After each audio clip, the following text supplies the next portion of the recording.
Evening students, हमने आपको harmful micro organism जो हमें सूक्ष्मजीवी नुकसान करते हैं, कल हमने आपको ये समझाया था सेकंड चैप्टर में 8th क्लास के।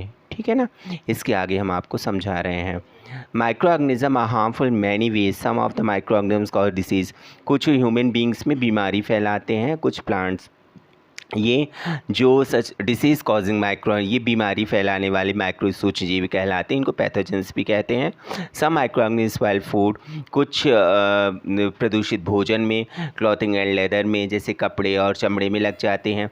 Let us study and harmful, इनकी हार्मफुल एक्टिविटीज़ जो नुकसान करने वाली स्वभाव है उनके बारे में चर्चा करेंगे। Disease causing microorganism in humans. Pathogens enter a body through the air we breathe, जैसे पैथोजेंस हमारे बॉडी के अंदर कैसे प्रवेश करते हैं? हवा के द्वारा। द वाटर, जैसे पानी पीते हैं उसके द्वारा, जो खाना खाते हैं उसके द्वारा। They can also get transmitted by direct contact with an indirect person of carried by animals, जैसे या तो ट्रांसमिटेड होते हैं डायरेक्ट कांटेक्ट से, किसी से व्यक्ति से, या फिर इनडायरेक्ट पर्सन के, जैसे एनिमल्स के द्वारा भी इनडायरेक्ट रूप में भी लोगों को प्रभावित करते हैं, माइक्रोबियल डिसीज़ फैलाते हैं। और हेल्दी पर्सन को इन्फेक्टेड पर्सन क्या कर देता है? बीमार कर देता है। Through air, water, food, physical contact, communicable disease, जैसे हवा से हो गया, पानी से हो गया, भोजन से हो गया, ये फिजिकल कांटेक्ट से हो गया, कम्युनिकेबल डिसीज़ कहलाती हैं। संचारी रोग, example such as disease include cholera, common cold, chickenpox and tuberculosis, जैसे कुछ बीमारियां हैं cholera, common cold, chickenpox and tuberculosis. When a person suffering from common cold sneeze find droplets moisture carrying thousands of virus are spread in the air, जैसे जो भी person common cold या खांसी वगैरह, छींक वगैरह से मॉइस्चर के ज़रिए जब वो छींकता है, खांसता है, तो बहुत सारे वायरस हवा के ज़रिए दूसरे व्यक्ति को प्रभावित कर देते हैं। ठीक है student, these are some insect और animals which are carries of disease causing micro. कुछ इंसेक्ट और एनिमल्स भी होते हैं जो बीमारी फैलाने वाले सूक्ष्मजीवों को यहाँ से वहाँ लाते ले जाते हैं। House fly in one such carrier, जैसे हाउस फ्लाई क्या बहुत बड़ा कैरियर है। The flies sit on the garbage and the animal है, जैसे फ्लाइज जो है गार्बेज में बैठती है, एनिमल एक्सेट्रा में बैठती है, जो उनके सीवेज होते हैं उनमें बैठती। Pathogen stick to their bodies, इसी तरह के सूक्ष्मजीवी जो हमें बीमार करते हैं वो इन्हीं के जरिए पहुंचते हैं। When this flies sit on the uncovered food they may transfer the pathogen, जैसे अनकवर्ड भोजन में बैठी, यहाँ से उड़ने के बाद ये फिर अनकवर्ड फूड में बैठी, तो इसी से हमें ट्रांसफ़र क्या होते हैं? पैथोजेंस ट्रांसफ़र हो जाते हैं, सोचिए ट्रांसफ़र हो जाते हैं। Whenever eats the contaminated food is likely to get sick, जैसे हम प्रदूषित भोजन करते हैं, बासी भोजन करते हैं, तो हम बीमार हो जाते हैं। सो it is advisable always keep food covered, इसलिए हमें भोजन को क्या करना चाहिए? कवर करके रखना चाहिए, ढक के रखना चाहिए। Avoid consuming uncovered item of food, हमेशा अवॉइड करना चाहिए अनकवर्ड, जो बिना ढका भोजन उसको अवॉइड करना चाहिए। Another example carrier is the female anopheles mosquito, जैसे दूसरा कैरियर है फीमेल एनाफिलिस मॉस्किटो। मॉस्किटो मच्छर, फीमेल एनाफिलिस ये मलेरिया का सबसे बड़ा पैरासाइट है। प्लाज्मोडियम फीमेल एंड्रेक्स mosquito acts of carrier of dengue, ये डेंगू का सबसे बड़ा कैरियर है। Virus how can be control spread of malaria of dengue, कैसे कंट्रोल कर सकते हैं मलेरिया और डेंगू को? All mosquito breed in water, hence one should not water collect anywhere, जैसे मॉस्किटो क्या है? वाटर में ब्रीड करते हैं। Hence one should not let collect anywhere in coolers, tyre, flower pot etc, हमें कभी भी कलेक्ट पानी, जैसे कूलर्स में रहता है, फ्लावर पॉट में बहुत दिन का पानी रहता है। By keeping surrounding clean and dry we can prevent mosquito for breeding, अगर हम अपने वातावरण को साफ़ सुथरा और ड्राई सूखा रखेंगे तो कभी भी मॉइस्चर और मॉस्किटो ब्रीड नहीं होंगे। ठीक है। ह्यूमन डिसीज ट्यूबरक्लोसिस, इसका मेन कौन tuberculosis, measles, chicken pox, polio, causative microorganism, bacteria. Tuberculosis का मेन क्या होता है? बैक्टीरिया होता है, ये बैक्टीरिया के कारण ट्यूबरक्लोसिस। मीजल्स का क्या होता है? वायरस होता है। चिकन पॉक्स वायरस के द्वारा होता है, पोलियो वायरस के द्वारा होता है। मोड ऑफ ट्रांसमिशन, जैसे ट्यूबरक्लोसिस बैक्टीरिया के जरिए किससे ट्रांसमिटेड होते हैं? माइक्रो ऑर्गेनिज्म एयर के जरिए, मीजल्स भी एयर के जरिए, चिकन पॉक्स भी एयर कांटेक्ट से फैलता है लोगों में, पोलियो भी वायरस भी एयर और वाटर के ज़रिए फैलता है। दूसरा होगा कॉलेरा टाइफाइड। कॉलेरा बैक्टीरिया के द्वारा होता है, टाइफाइड भी बैक्टीरिया के द्वारा होता है। मोड ऑफ ट्रांसमिशन कैसे होता है? वाटर और फूड के ज़रिए। मोड ऑफ टाइफाइड जो बैक्टीरिया के द्वारा, ये भी वाटर। हेपेटाइटिस ए वायरस के द्वारा, ये भी वाटर के ज़रिए होता है। मलेरिया प्रोटोजोन से होता है, मॉस्किटो के ज़रिए होता है। प्रिवेंटिव मेजर हमेशा क्या करना चाहिए? कंट्रोल करना चाहिए। पेशेंट को हमेशा कंप्लीट आइसोलेशन में रखना चाहिए कि ना personal belonging and patient away from those of the other vaccination given of suitable age. Vaccination करवाना चाहिए उनको, वैक्सीन लगवाना चाहिए। पेशेंट को हमेशा एक आइसोलेशन में रखना चाहिए, पर्सनल लोगों से दूर रखना चाहिए। ये इन बीमारियों में जैसे कॉलेरा और टाइफाइड, इनके लिए मेंटेन पर्सनल हाइजीन, साफ़ सफाई का विशेष ध्यान रखना चाहिए। गुड सैनिटरी हैबिट, अच्छी साफ़ सुथरी आदतें डालनी। कंज्यूम प्रॉपर्टी कुक्ड फूड, हमेशा साफ़ सुथरा और तुरंत पका के भोजन दिया, और उबला पानी और वैक्सीनेशन पे जोर डालना चाहिए। जैसे हेपेटाइटिस हुआ तो drink boiled drinking water, vaccination और हमेशा उबला पानी पीना चाहिए। मलेरिया में use mosquito nets and repellents, हमेशा मच्छरदानी का यूज़ करना चाहिए। Insecticide and control breeding mosquito, insecticide का यूज़ करना चाहिए जिससे इनकी ब्रीडिंग मॉस्किटो के रुक जाए, और वाटर को कभी भी एक जगह कलेक्ट नहीं होने देना चाहिए। ठीक है स्टूडेंट।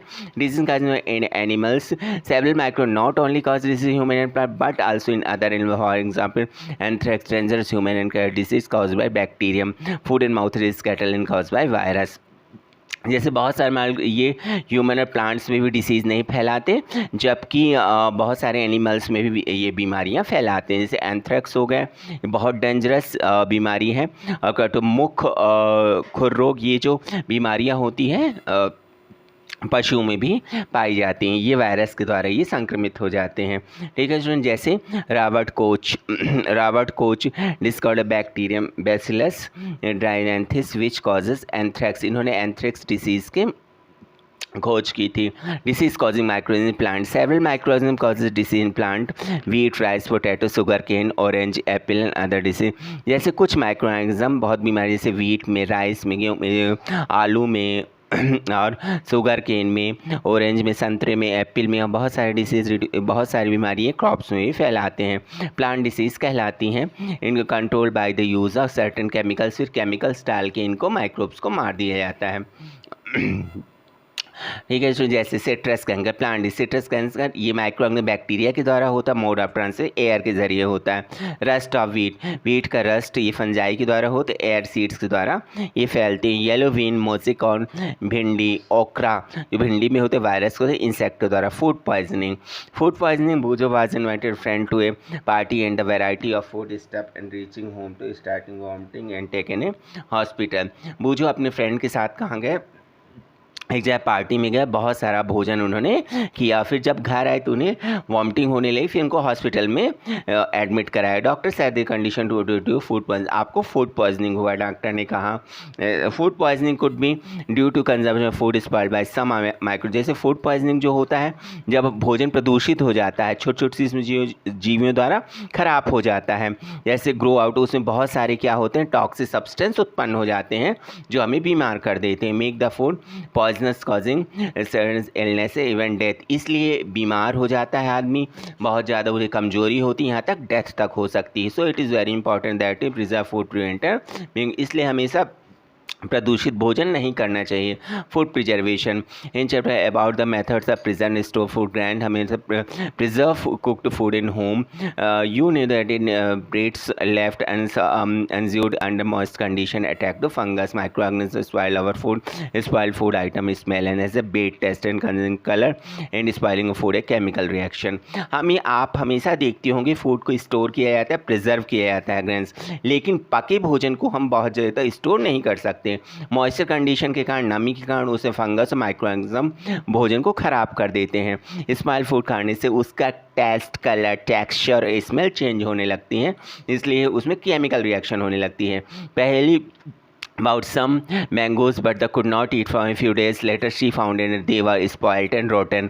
पहली कुछ पके हुए मैंगोज लेने के, लेकिन कुछ दिनों बाद उन्होंने नहीं खाया, उस दिनों बाद देखा कि उसमें बदबू आने लगी, स्पॉइल्ड हो गए। Knows mango pickles and grand does not spoil long time, लेकिन उनकी दादी माँ जो हैं क्या रखती हैं, अचार रखती हैं, तो अचार काफ़ी लंबे समय तक ख़राब नहीं होता, लॉन्ग टाइम चलता है, वो कंफ्यूज हो गए। Let us the study of common methods of preserving food in our home. हम घर में बहुत सारे मेथड्स के जिससे हम क्या करते हैं, प्रिजर्व कर सकते हैं फूड को। Chemical method, salt and oils, salt and edible oils, common chemical generally used to check the growth of microorganism। जैसे साल्ट और एडिबल ऑयल अगर हम केमिकल प्रोसेस के जरिए डालते हैं तो माइक्रोऑर्गेनिज्म की ग्रोथ रुक जाती है। They are called preservative. We add acid, कुछ साल्ट और एसिड मिलाते हैं पिकल्स में जिससे उसमें माइक्रोब अटैक नहीं कर पाते। सोडियम बेंजोएट फार्मूला C6H5COONA, इसका ये फार्मूला होता है। सोडियम और सोडियम मेटा बाइसल्फाइड और कॉमन प्रिजर्वेटिव, ये बहुत अच्छे कॉमन प्रिजर्वेटिव हैं। These are also use jammer squares में इनका यूज किया जाता है, इसमें स्पॉइलनेस नहीं आ पाती। प्रिजर्वेशन बाय कॉमन साल्ट, जैसे common salt has been use to preserve meat and fish में इसको क्या किया जाता है, ड्राई सॉल्ट डाला जाता है जिससे लंबे समय तक इसमें बैक्टीरिया अटैक नहीं कर पाता और इसको सुरक्षित रख सकते हैं। Preservation bye sugar, jam jelly and chocolates preserve bye sugar and reduce the moisture. जैसे शुगर जैम जेली में अगर हम डाल देते हैं इस कारण से माइक्रो ग्रोथ नहीं कर पाता और हमारी वो चीज़ें जैम और जेली खराब नहीं होती। Preservation by oil and vinegar, use of oil and vinegar present to swell pickles because bacteria can not such an environment vegetable fruits. Fish and meat are also preserve by method. जैसे विगनर जो होता है सिरका, CHCCOOH, इसको spoilage pickles को बचाने के लिए प्रदूषण इसमें सिरका डाला जाता है जिसमें उससे इन्वायरमेंट के बैक्टीरिया अटैक नहीं करते। वेजिटेबल फ्रूट्स और फिश को भी इसका कारण से यूज किया जाता है। जैसे heat and cold treatment, you must have observed your mother boiling milk, it is boiling kills many. आपने देखा होगा आपकी माता जी दूध उबालती हैं, दूध उबालने के कारण उसके माइक्रो ऑर्गेनिज्म मर जाते हैं और हमारा दूध अच्छे से रह जाता है, बच जाता है। Pasteurised milk can be consumed without boiling form harmful में। अगर हम दूध को पास्चुरेट नहीं करते, उबालते नहीं, तो उसके हार्मफुल इफेक्ट होने लगते हैं। It is heated bye 70 degree centigrade 50 to 70 degree centigrade पर 15 to 30 सेकेंड तक सडनली उबाला जाता है, फिर इट स्टोर कर दिया जाता है। इसको पास्चुराइजेशन बोलते हैं। Storage package, this dry fruits and even vegetables sold and is called air tight packer. जैसे कुछ ड्राई फ्रूट्स एंड वेजिटेबल्स क्या किए जाते हैं, इन्हें सोल्ड करने के लिए टाइट पैकेट्स में रखा जाता है, इसमें माइक्रोब अटैक नहीं करते। Nitrogen fixation, you have learned about the bacterium rhizobium, it is the involve the fixation of nitrogen leguminous plants में राइजोबियम बैक्टीरियम ये क्या करते हैं, नाइट्रोजन को फिक्सेशन का काम करते हैं। Recall the rhizobial leaves, root nodules में लेगुमिनस प्लांट्स में पाए जाते हैं, such as beans and pea में। Symbiotic relationship, sometime nitrogen gets fixed through the action of lighting but you know about the amount of nitrogen atmosphere remains constant, you may wonder how. Next section, ये क्या करते हैं, leguminous plant में सबसे ज़्यादा पाए जाते हैं नाइट्रोजन जैसे पी और बीन्स में, और एक अच्छी रिलेशनशिप दिखाते हैं और ये लेगुमिनस प्लांट्स को और सॉइल फर्टिलिटी को मेंटेन रखते हैं। नाइट्रोजन से our atmosphere 78% nitrogen gas, nitrogen one the essential constituents are living organisms are parts of proteins, chlorophyll, nucleic acid and vitamin. हमारे एटमॉस्फेयर में 78% नाइट्रोजन गैस पाई जाती है जो सभी जीवित चीज़ों में जैसे प्रोटीन्स के रूप में, क्लोरोफिल के रूप में, न्यूक्लिक एसिड के रूप में, विटामिन के रूप में पाई जाती है। Atmosphere nitrogen can not be taken directly plants, ये नाइट्रोजन क्या है डायरेक्टली प्लांट्स एनिमल्स द्वारा नहीं ली जाती। Certain bacteria and blue green alga present soil, जैसे सॉइल में present nitrogen blue green alga the atmosphere convert in compounds, जैसे नाइट्रोजन कंपाउंड्स द्वारा ली जाती है। Once nitrogen converted into these usable compounds it can be utilise plant व soil through their root system. जैसे nitrogen converted होती है these जैसे सुटेबल यूजेबल कंपाउंड्स में, इसके बाद प्लांट्स और सॉयल द्वारा रूट के द्वारा लिया जाता है। Nitrogen then use a synthesize plant proteins and other compound, जैसे नाइट्रोजन क्या होता है प्लांट्स द्वारा प्रोटीन्स के रूप में, अदर कंपाउंड्स के रूप में लिया जाता है। Animal feeding on plants get the proteins and other nitrogen compound, animal क्या करते हैं प्लांट्स और बहुत सारे प्रोटीन्स को भोजन के रूप में लेते हैं जिससे डायरेक्ट नाइट्रोजन उनके पास तक पहुंचती है। In plants and animal die bacteria and fungi present in soil convert nitrogen waste into nitrogen compound to be used by plant against plant और एनिमल जब मरते हैं तो बैक्टीरिया और फंजाई और सॉइल में जो नाइट्रोजनस वेस्ट को मिला देते हैं। फिर से नाइट्रोजन कंपाउंड को प्लांट अगेन यूज़ करते हैं बैक्टीरिया, फिर इसके बाद फिर नाइट्रोजन गैस के रूप में एटमॉस्फेयर में चली जाती है। इस तरह ये प्रोसेस चलती रहती है। ठीक है स्टूडेंट।